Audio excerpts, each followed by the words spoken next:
Have you ever felt a sudden moment of deep clarity, as though you were seeing the world through entirely new eyes? A feeling like something within you has stirred awake, revealing a truth you can't quite put into words? For many of us, this marks the beginning of a powerful journey, a journey that is both deeply personal and beautifully universal. Today, we're diving into the 5 stages of spiritual awakening, a path that many find themselves on without even realizing it. As we go through each stage, I encourage you to watch this video fully, or even come back to it a few times. Spiritual growth is a process, and each viewing may reveal new insights as you deepen your understanding of where you are on this path. And don't just stop there. Share your experiences in the comments below. I'd love to hear which stage resonates with you most, what you're feeling in this moment, and any insights you've had. Your story might just inspire someone else who's on a similar journey. So, take a deep breath, settle in, and let's explore these stages together. As we go along, let yourself reflect on your own path. You may find that these stages help you understand yourself in new and profound ways. Stage 1, Ego Identification. Our journey begins at a place many of us know well, the ego identification stage. This is where most people spend a significant part of their lives, often without even realizing it. Here, we're caught in a constant cycle of thoughts and emotions, reacting to life rather than choosing our responses with intention. It's like being swept along by a river without knowing you could swim. To bring this stage to life, let's think of Jane, a young professional working in a high-paced environment. Like many of us, Jane often finds herself responding defensively to feedback at work. Every critique feels personal, almost like a threat to her identity, and her emotions take the wheel. She reacts, feels hurt or angered, and becomes trapped in a cycle of frustration. Jane doesn't realize it, but her reactions are deeply connected to her ego, that inner voice that tells her who she is, what she should fear, and how she should feel. At this stage, we're completely identified with the ego. This ego is like an inner narrator, shaping our self-image and feeding us stories based on past experiences, conditioning, and long-held beliefs. Psychologist Carl Jung famously called this aspect the shadow self. It's a hidden part of us that exerts control from the background, leading us to react from a place of frustration, envy, or judgment. This might sound familiar to many of you, and if it does, don't worry, this stage is not a flaw, but rather a natural part of our journey.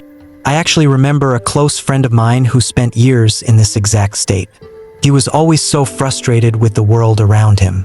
Every minor inconvenience seemed to bother him, and he'd often say, "Why is everyone out to get me?" For the longest time, he genuinely believed the problem was external. But one day, he realized something. His reactions weren't really responses to reality, but to a story his ego had created. That insight changed everything. It was the first spark of his awakening, a moment when he began to understand the power the ego held over his life.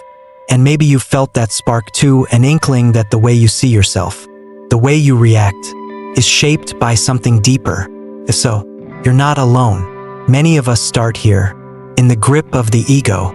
So, what exactly is ego identification? Is it something we should try to avoid? Not necessarily.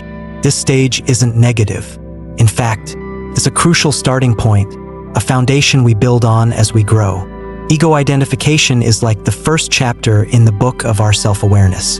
It helps us navigate a world that often tells us to be someone, to meet certain standards, chase certain dreams, and fit certain molds. The ego, in a way, acts as a protective mechanism, a shield we wear to make sense of the world. In this stage, the ego gives us a framework to interact with our environment, build our identity, and understand ourselves on a basic level.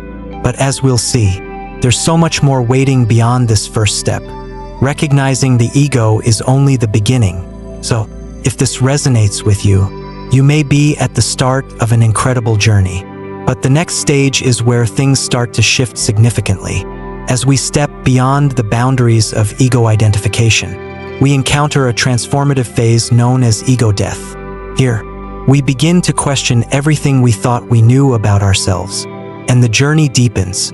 Are you ready? Stage 2, Ego Death. As we journey deeper into spiritual awakening, we move to the next stage, Ego Death. This phase is transformative, often challenging, and profoundly revealing. Here, we begin to experience the gradual dissolution of the labels, roles, and beliefs we've attached to ourselves, our race, gender, career, and even our deeply held values. It's as if the walls we've carefully built around our identity start to crumble, piece by piece. This stage isn't easy. After all, the ego represents the sense of self we've spent a lifetime constructing. Letting it go can feel like stepping into the unknown. It's natural to feel discomfort or even resistance as we confront parts of ourselves we've long taken for granted. For inspiration, let's look to one of history's most profound spiritual journeys, that of Siddhartha Gautama, the Buddha. Siddhartha was born into a life of wealth, comfort, and status, everything the ego could ever desire. Yet, he felt an emptiness inside, leaving behind the palace, his title, and his identity as a prince. He surrendered all external attachments in search of something deeper, something real. His journey is one of the clearest examples of ego death, the willingness to release the self we've created to uncover the truth within. This stage of ego death is not about a physical end, but rather a spiritual liberation. In Buddhism, there is a fundamental concept called sunyata, or emptiness. But here, emptiness doesn't mean a void. Instead, it signifies freedom from the illusions of the ego, from the layers of stories we tell ourselves. When we embrace this emptiness, we find ourselves seeing beyond our personal narrative to a broader, interconnected nature with all things. It's like waking up from a dream and realizing we are part of something far greater than the ego's limited view. This concept may feel abstract, so let's ground it with a real-life story. Consider Tom, a man who built his entire identity around his career. For years, he defined himself by his job title and took pride in the work he did. But then, one day, he lost his job. First, he was devastated. His sense of purpose seemed to vanish overnight. In the months that followed, Tom felt a loss of identity, an emptiness that was painful but unavoidable. But as he sat with this feeling, a question started to emerge. Who am I? Really? If not my job? That question became a door. It led him to realize that his job was just one part of him, a role he played, but not the entirety of who he was. He began to see that his value was not dependent on a job title or career success. Tom's experience was his own version of ego death. It wasn't about losing himself, but shedding the illusions that had once defined him, uncovering a deeper sense of self beneath the surface. This shedding can feel like a painful loss, as if parts of us are falling away. But what we lose are the superficial layers, the stories that no longer serve us. Beneath these layers lies a truer, more authentic self, waiting to be uncovered. Ego death isn't a literal death. Instead, it's a profound release of illusions, a process that can be uncomfortable, but ultimately freeing. In a sense, we let go of this small self to reveal a greater self that is connected, compassionate, and less bound by fears or expectations. As we navigate ego death, we realize that this stage isn't an ending but a beginning. It creates the space for a new kind of journey, a quest to discover who we truly are beyond the ego stories. And as we enter the next stage, called the search for truth, we find ourselves drawn to life's deepest questions. What is our purpose? What does it mean to truly know oneself? Join me as we continue on this path and seek out answers together. Stage 3, the search for truth. As we journey further into awakening, we arrive at the third stage, known as the search for truth. Here, a new kind of curiosity begins to emerge, a need to seek answers to life's biggest questions. In this stage, it's as though a light is turned on inside us, illuminating a desire to understand not just who we are, but why we're here and what reality truly means. Imagine Emma, a woman who, on the surface, seems to have it all: career success, financial security, and social connections. Yet, beneath this success, Emma has always felt a sense of emptiness, a quiet voice telling her that something essential is missing. In her search for meaning, she begins reading spiritual texts by authors like Eckhart Tolle, exploring meditation, and immersing herself in the teachings of Thich Nhat Hanh. For the first time, Emma begins to feel that life might hold more than just achievements and goals. This search for truth gives her a sense of depth and purpose that her previous life didn't provide. Emma's story is a familiar one, isn't it? Many of us reach a point where our external successes no longer fill that inner void. This search for meaning has existed across cultures and traditions for thousands of years, revealing just how universal this stage truly is. In Hinduism, there's a path called Jnana Marga, or the path of knowledge. Those who follow this path engage in self-inquiry, asking questions that take them closer to understanding the divine within themselves. Similarly, in Sufism, followers known as dervishes engage in rituals and dances designed to dissolve the ego, experiencing divine love and unity with God. These practices represent the timeless pursuit of truth that reaches across cultures and centuries. This stage isn't simply about seeking answers. It's about unraveling the mysteries of existence, peeling back layers to find the essence beneath the surface. Those in this stage feel an undeniable pull toward something greater, a deeper reality beyond the everyday. It's during times like these that many people turn toward spirituality, often catalyzed by a personal crisis or a feeling of emptiness. I've seen this happen in my own life, too, among friends and family. I remember a close friend who had dedicated his life to career success, but as he neared his 40s, he started questioning everything. Material success, he realized, couldn't fill the growing emptiness inside. That's when he began exploring meditation and mindfulness, and slowly, he discovered a deeper sense of peace he hadn't known before. For him, the search for truth became an anchor, something that pulled him toward a new way of being, a life that felt meaningful beyond the material. This stage of searching can bring an overwhelming sense of wonder, but it can also feel like a big, open-ended question with no clear answers. So how do we find our way forward? In this stage, people often turn to meditation, mindfulness, and spiritual literature to guide them. Each moment of insight gained through these practices feels like a small piece of the puzzle, bringing a sense of clarity and connection. Meditation allows us to observe the mind and uncover truths hidden beneath the surface. Books and teachings give us perspectives from those who've walked this path before. Every insight, every layer we peel away, brings us closer to our own understanding of truth. This search isn't about finding one single answer. Rather, it's a journey of discovery, where each step forward brings us a little closer to understanding who we are and what we're part of. We begin to sense that we're more than individual beings, more than our roles or achievements, that we're part of a vast, interconnected reality that stretches far beyond the self. As we grow in our search for truth, we begin to uncover parts of ourselves that feel new and authentic, as though we're rediscovering who we truly are. This leads us naturally to the next stage of awakening, where we'll explore the emergence of the authentic self. Here, we start letting go of the need to fit into molds or meet expectations, and instead, we come home to a version of ourselves that feels deeply true. Let's continue and see where this path takes us. Stage 4: Emergence of the Authentic Self.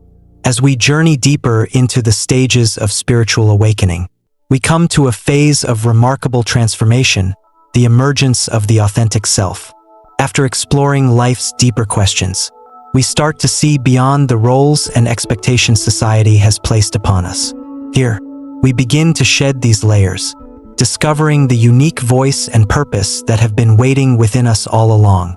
Imagine reaching a point where the roles you once played no longer feel like they belong to you, where the need to meet others' expectations starts to fade, and in its place emerges a new desire, a desire to live in alignment with who you truly are. This is what it means to come home to oneself, to rediscover a self that feels whole, honest, and real. Take Jack, for example. Jack spent years building a successful career in the corporate world, earning a six-figure salary and meeting every expectation placed upon him. Outwardly, he seemed to have it all, but inside, he felt a persistent emptiness, a quiet sense that something was missing. One day, as he continued his journey of awakening, Jack realized that his true passion wasn't in corporate strategy but in teaching and art. The more he pursued these interests, the more alive he felt. Leaving behind his secure corporate role wasn't easy. There was uncertainty, doubt, and a sense of stepping into the unknown. But as Jack embraced his true calling, he felt a profound connection to life, a feeling of being on the right path that he had never experienced before. What Jack experienced is something psychologist Carl Rogers referred to as self-actualization. According to Rogers, self-actualization is the process of becoming more in tune with one's true nature. In this stage, people stop living to meet others' expectations and instead begin to align with their own values, passions, and desires, regardless of societal pressure. Self-actualization is about reaching a state where you no longer feel the need to pretend or conform. It's a stage where your energy flows toward what genuinely fulfills you, rather than what others might expect of you. In this space, you're no longer defined by your roles or titles. You are simply, fully yourself. In my own life, I've seen this transformation in people close to me. Some of them spent decades living in ways that didn't resonate with their true selves, always feeling that something was missing. Then, often after years of searching, they found the courage to embrace their real calling, whether it was in art, teaching, or simply a quieter, more intentional life closer to nature. These friends often described the experience as coming home to themselves. For them, the emergence of the authentic self was like reclaiming a part of themselves they had long forgotten or ignored. This feeling of alignment, of being true to oneself, brought a level of joy and peace that they had never known before. But as beautiful as this stage is, it's not without its challenges. When we begin to live from a place of authenticity, certain aspects of our old life may no longer fit. This can mean letting go of jobs that don't resonate, saying goodbye to relationships that don't support our growth, or even facing the discomfort of stepping into the unknown. In this stage, change becomes a natural part of the process. As we grow into our authentic selves, unbalanced relationships may fade, and careers that once felt secure may no longer align. While these transitions can feel chaotic, they are a necessary part of embracing a life that truly reflects who we are. Think of it as pruning a tree. By letting go of what no longer serves us, we create space for new growth and new experiences that are fully aligned with our true self. It's a process that can feel like loss but ultimately brings us closer to a life of joy, purpose, and alignment. As we shed these old layers and step into a life that resonates with our authentic self, we are drawn to something even greater, a sense of connection not just with ourselves but with the world around us. In the final stage, life of alignment, we discover a profound harmony with life itself, a state where we embrace both our individuality and our interconnectedness with all of existence. Let's continue this journey and explore what it means to live a life of true alignment. Stage 5, Life of Alignment. And so, our journey brings us to the final stage, Life of Alignment. This stage is where all of the previous stages come together, forming a harmonious integration of self. It's a stage where we don't just understand our true nature, we live it fully, day by day.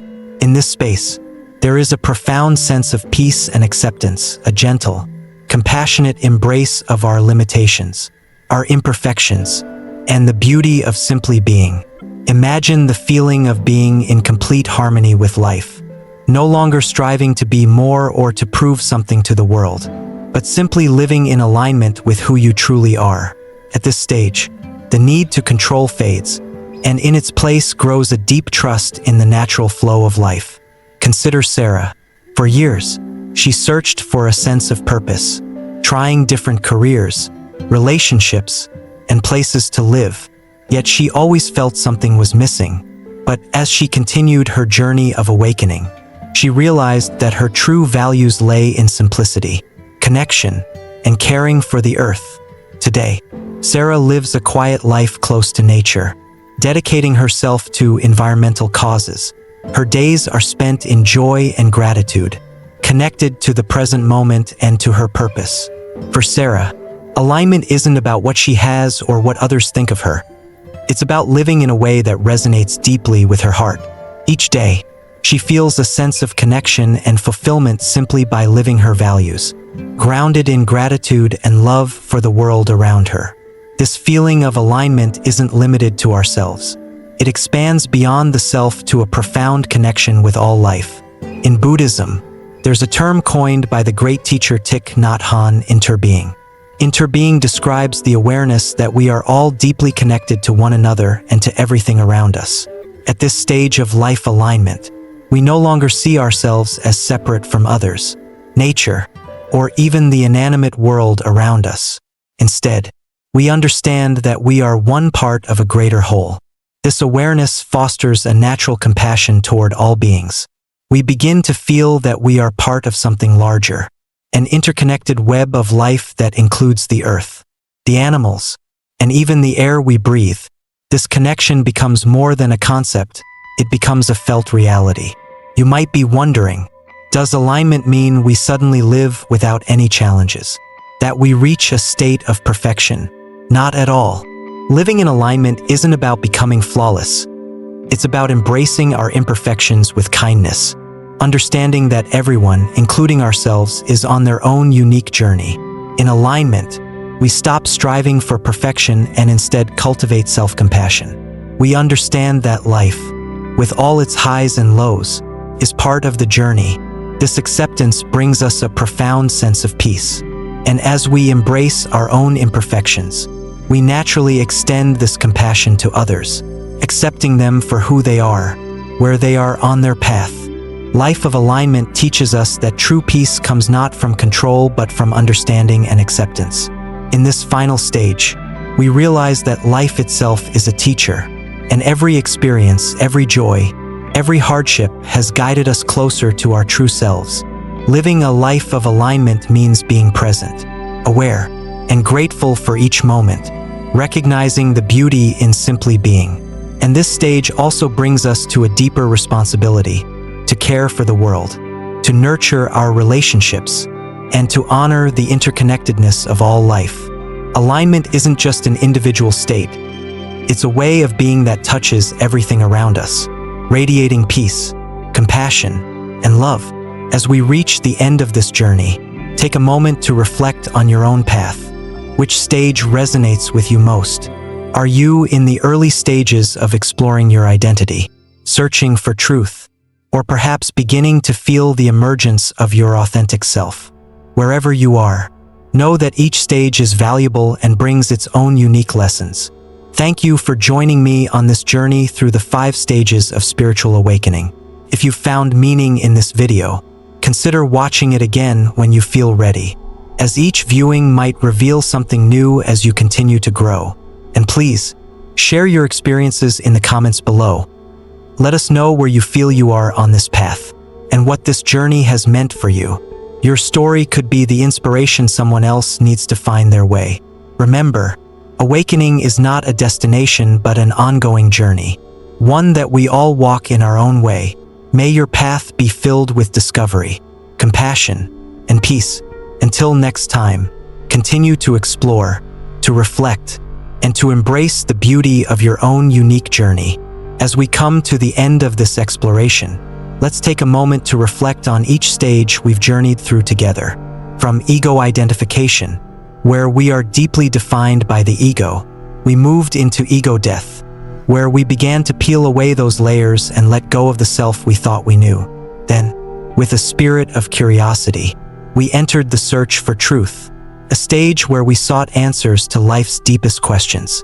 After seeking those answers, we found ourselves in the emergence of the authentic self, discovering our true voice and passions. And finally, we arrived at the life of alignment, where we live in harmony with who we truly are, embracing both our individuality and our connection with all life. Each stage, as we've seen, holds a unique purpose. There's no need to rush this journey. Spiritual growth isn't a race but an unfolding. Like a flower blossoming at its own pace, every phase, every experience holds a lesson, a piece of wisdom that shapes who we become. Embracing each stage fully allows us to truly absorb the insights it has to offer, preparing us for the next phase, naturally and effortlessly. Think of these stages like stepping stones across a river. Each stone supports the next, guiding us forward. By embracing each stage, we allow ourselves to grow at a pace that's right for us, honoring the journey as it unfolds. So, now I'd like to invite you to reflect. Which stage resonates most with you at this moment? Is there a particular stage that speaks to where you are right now? Take a moment to truly sit with this question and allow yourself to embrace your current place on the path. There's wisdom in acknowledging where we are. In the end, every stage, whether it feels exciting or challenging, brings us closer to understanding ourselves and our place in the world. By honoring each phase, we're allowing ourselves to live in greater alignment with our truth. Thank you for joining us on this journey through the 5 stages of spiritual awakening. If something in this video resonated with you, consider sharing it with someone who might find it meaningful as well. Sometimes, a shared experience can be the beginning of another's awakening journey. And as you continue forward, remember to stay curious, open, and gentle with yourself. Growth is a journey of patience, compassion, and discovery. Until next time, keep exploring, keep reflecting, and keep journeying within.